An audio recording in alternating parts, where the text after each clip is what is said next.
Yes, this is real life. Yes, this is a Phozon video chilling in your sub box. And yes, this is an OU match. Hi guys, I know, I've been gone for some time, but school has been killing me, work has been killing me. I don't feel good in case you guys can't hear it, and I'm sorry if, I don't sound as great. It's because I'm sick. So if you guys can just bear with me through this one narration, we'll get through it together. But anyways, this is a not very old, but it's a few weeks old OU match I had against TStar, and this is a team that my boy Mac gave me, and it's Mac's birthday today, so happy birthday, Mac! But anyways, this team is based around Choice Bandit Azumarill. It's especially defensive Zapdos, Choice Scarf Politoed, Resto Chest of Ferrothorn, Bulk Up Conkeldurr, and Subtoxic Tentacruel. Look at my opponent's team. He kind of has like a standard rain team going on kind of thing.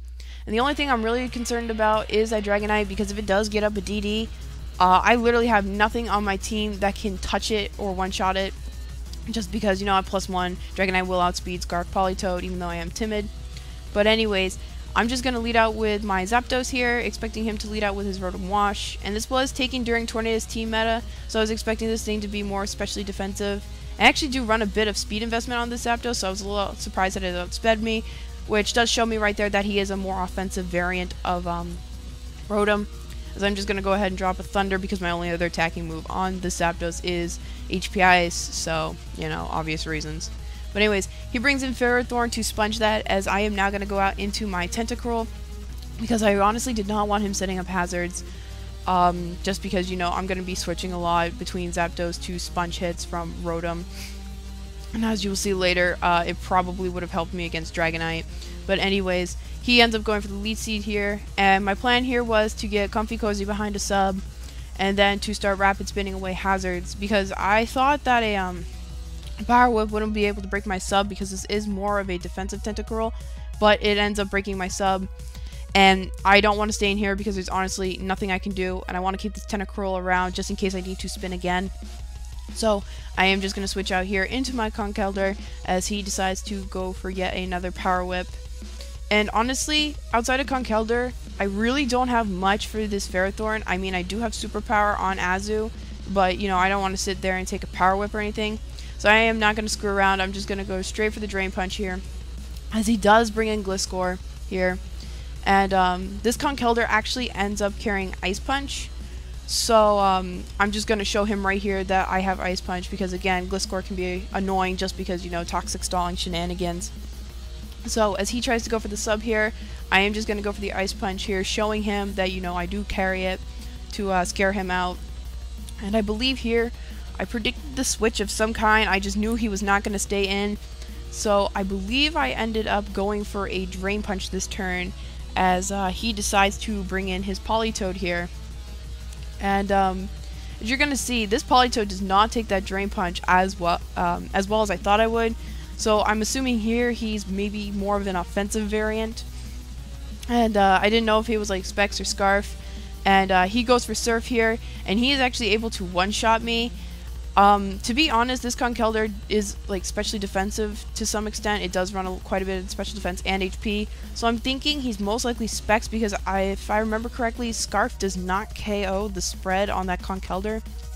Anyways, I'm going to bring in my Ferrothorn here, knowing he's not going to want to stay in locked into Surf. So it gives me a free opportunity to come in and set up my rocks. And now this Ferrothorn basically walls his team into oblivion. And I sped this part up here because honestly, it's just him getting up 3 layers of spikes and me like trying to actually do some damage to this thing, because again, I have nothing to take this thing on outside of Azumarill now, but I don't want to come in on a Power Whip. So I get up a sub here as he gets up 2 layers of spikes, I believe, and then I honestly just start dropping Thunders because I figured between Thunder or HP Ice, I figured Thunder might be doing more. And not only that, but I do get the chance of getting a paralysis on this thing, which, would greatly help, and it might give me a safer chance to bring in Azumarill, kind of banking on a para. Like, I don't like to do those things, but if it really comes down to it, I could. So anyways, now he's just going for Power Whips here, trying to break my sub, but because I said before, I am more of a bulky Zapdos, I should be able to take those Power Whips, and it should take a few to break my sub. So here, I just kind of wanted to find out how much an HP Ice did as he keeps Power Whipping me. And now, this turn, I believe, he decides to switch out, seeing how we're kind of getting nowhere in this matchup. No one can really touch anyone. So he does end up going out into his Rotom Wash here, as I believe I just subbed again just in case he did want to switch, or if he wanted to keep this going. I would be more than willing to stay in here and be stubborn. And not only that, but the Zapdos does carry Roost, so if I get low on HP, I can just Roost back up to full. But anyways, brings in his Rotom here, goes for the Hydro Pump, breaks my sub, not surprised at all, as I'm just going to drop a Thunder here just to get some damage off on this thing. And thankfully, I get the Parahax, which is actually going to play a big role this turn, because I am going to go for a sub here. I was either expecting him to switch out or possibly try to go for the hit. I was kind of banking on Para. And fortunately enough for me, he does get paralyzed. In the long run, I don't know how much that mattered. Definitely know if he did hit his Hydro Pump, he would have been able to break my sub. We could have gone through that whole war of subbing down and roosting or switching. But nope, Hacks, rears what it does best, and I'm able to take out that Rotom. But anyways, he brings in his Terrakion here. I know he'll be able to outspeed me, go for the Stone Edge to break my sub. As I believe, I just drop a Thunder on this thing because, Terrakion is always a big threat, and I really don't have anything that can safely switch in on this thing. He gets a crit, and then Zapdos revenging right back with another crit probably mattered just because I don't think I would have been able to take that thing out from full because I do not have any special attack investment.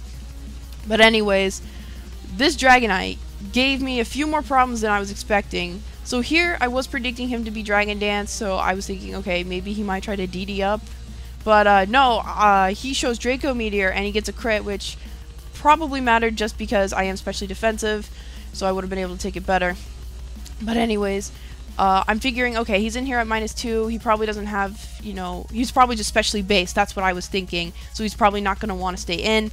And the Ferrothorn switch here was very obvious to take the predicted Ice or Water move, so I'm going to go with Superpower here, and I will be able to knock this thing out, which is huge, because now Azumarill can just come in whenever it really feels like it, and I should be able to mow through the rest of his team with Aqua Jet if I can get that Dragonite low enough.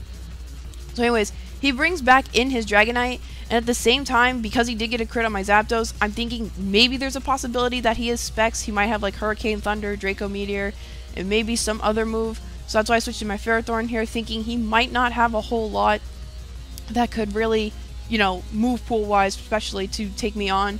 So he drops a Thunder. I'm like, okay, I should be safe staying in here. And I believe I went for Gyro Ball, but he ends up whipping out the Superpower, which, to be honest, I kind of did not see coming at all. And he is going to be able to take me out. He is also going to take a little bit of Iron Barb's recoil. Sorry. Anyways, here, I am going to go out into my Choice Scarf Politoed. I do carry Ice Beam on this one. So I figured, just go ahead, fire off an Ice Beam. I really do not need Politoed. Let's see, Dragonite's at a point where now when it comes in, it's probably, no, it is not probably, it's going to get KO'd by Azumarill's Aqua Jet and everything else on his team as well. So I'm kind of going to go out to my my Tentacruel here, sort of as a pivot switch in Death Fighter, just because I want to see what he wants to lock himself into. Not only that, but I want to see, get a safe switch into my Azumarill here. And he did go for the HP. I'm not sure if it was like HP Ground. HP Psychic would be kind of weird, but I guess HP Ground makes sense for electric types and whatnot. But I'm just going to go for the Aqua Jet here. I'll be able to take that thing out. He's going to bring in Dragonite, and thankfully, due to all the rocks damage that it took and the Iron Barb's recoil, this thing is also going to die off to a Choice Banded Aqua Jet. And I believe all he has left now is his Gliscor, and I believe it's around 60% or so. And after rocks, that thing is definitely going to die to a Choice Banded Aqua Jet. So that's going to be the match. Yeah, Banded Azumarill. Big threat. I actually... oh my god, I'm sorry. I actually like the idea of Choice Banded Azumarill a lot. I might actually have to make a different team with it. Not only that, but Zapdos. I kind of forgot how good Zapdos was too. But yeah, I think that's it, guys. I do have stuff coming your way. I'm feeling kind of sick, so I'm gonna get a bunch of my friends to, ask a bunch of my friends to see if they're gonna narrate for me. Hopefully they'll say yes. So I guess guest narration is coming up. Yeah, I guess that's something to look forward to. But anyways, Thank you guys so much for watching. I'm sorry I like died at the end of this match, but yeah, I mean that's that. So I hopefully will see you guys around, and yeah, I'm rambling. Okay, bye.